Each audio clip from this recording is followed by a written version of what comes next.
The Tory politician was met with cheers after he delivered a fine-drawn jibe against opposition leader Jeremy Corbyn for his reaction to Britain's bombing of Syria.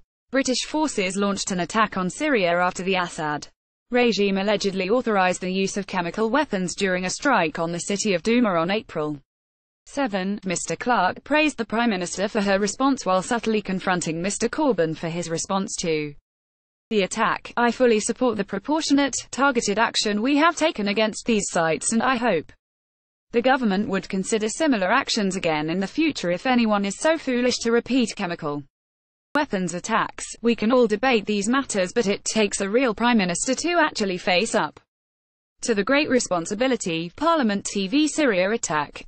Clarke took a subtle dig at Jeremy Corbyn during an emergency debate on Syria. However, the MP questioned Theresa May's decision to bypass Parliament ahead of the bombing, suggesting the PM should have recalled MPs to hold a debate ahead of the military action.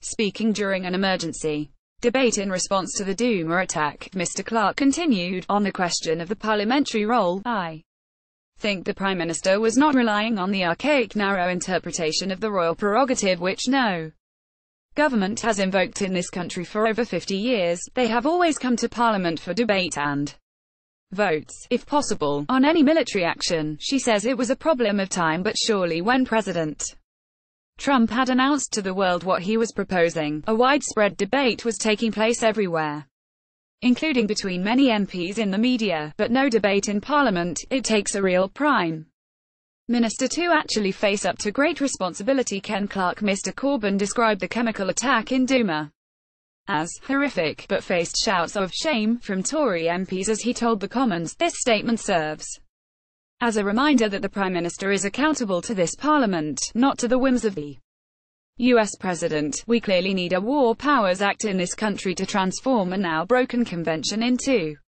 a legal obligation." Her predecessor came to this House to seek authority for military action in Libya and in Syria in 2015, and the House had a vote over Iraq in 2003, but Mrs May defended her position, saying it was the right thing to do.